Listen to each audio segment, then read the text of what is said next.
Hi, Shweta. Welcome to 11 Questions. Thank you. Thank you for having me.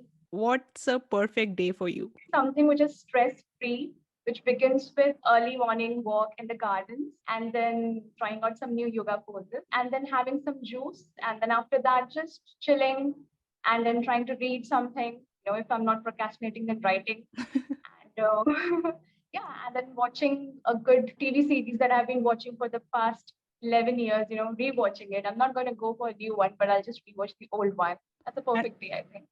what's this TV series that you have been rewatching? It's always Game of Thrones. I'm highly obsessed with it. If you could have a drink with any person, living or dead, which person would you choose? I think Jennifer Lawrence, I don't know why I get this vibe that I can relate with her and she's like a girl next door, like, just, hi, hello, and grab a coffee and just discuss anything about her. I think she's one of the few Hollywood actresses that I've watched a lot of movies actually. Maybe because I find her relatable. That's it. You have written a book, and that's how we connected. So Yeah, yeah. I'm curious if you have always wanted to do this. Well, you know what? I didn't really wanted to do this until and unless I landed with my first job.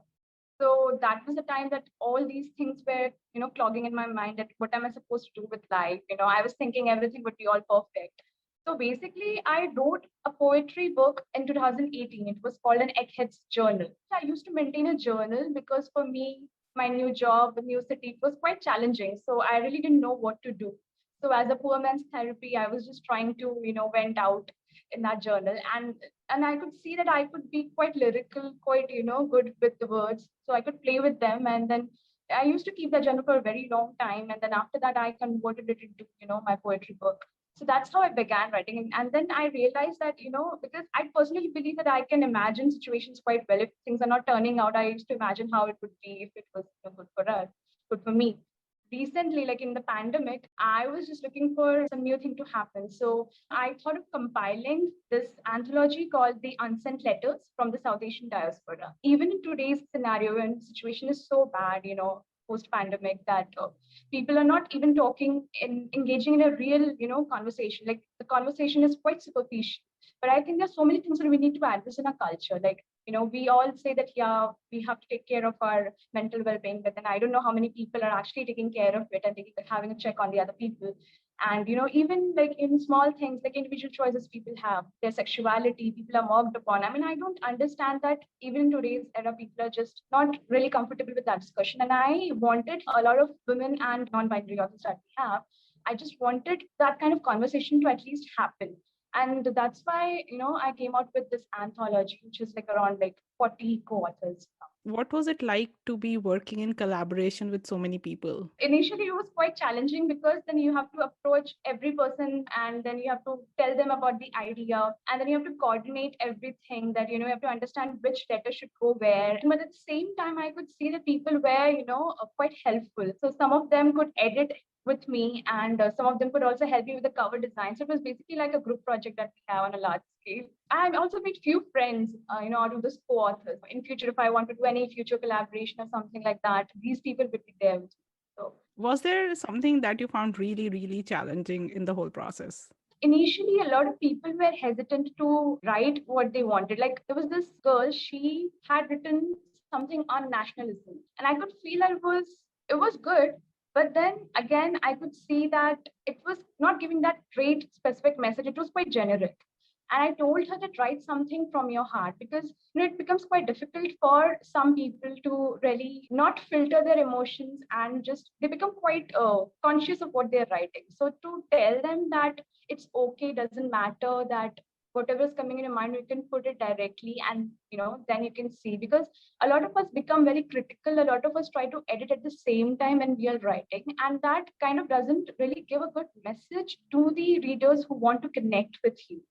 So unless and until you really don't put out what you feel like and what has been your, a journey, that becomes difficult. Do you have like a consistent writing routine that you follow? For me, I think whenever the mood strikes, I mean, I try to write at least something. And other than writing, what else do you do? Okay, other than writing, I like doing yoga. Apart from that, I am also researching. I am a researcher. I have to read quite a lot of research papers. So that's like another thing that I do. Do you see there's a connection between being a researcher and being a writer? Yes, there is, because you know what? When you're researching something that you have an inclination, you have an interest.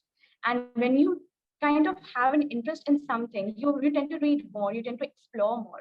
And maybe with more of reading, more of researching, you further magnify your interest. And if you have got, a thing for writing, I think it really helps, because you get to know more of the information that you want to write. If you were to be deserted on an island, what are three books that you would take with you? So I started reading Noddy when I was very young. So I can take Noddy. And then in my teenhood, I was obsessed with the entire Twilight series. So I'll take the entire Twilight series by Stephanie Meyer. And my adulthood is actually A Song of Ice and Fire. So it's like Game of Thrones. Yeah. So that's how I'll divide it: childhood, teenhood, and If adulthood. we were to pick one interesting life experience to share with us, what would you tell us? Many a times I've been a part of certain mishaps that I shouldn't have been a part of. I remember that along with one of my colleagues, she and I, we decided to go to Himalayas because we were literally pestered by our bosses at our workplace. So we were like, what to do in the weekend?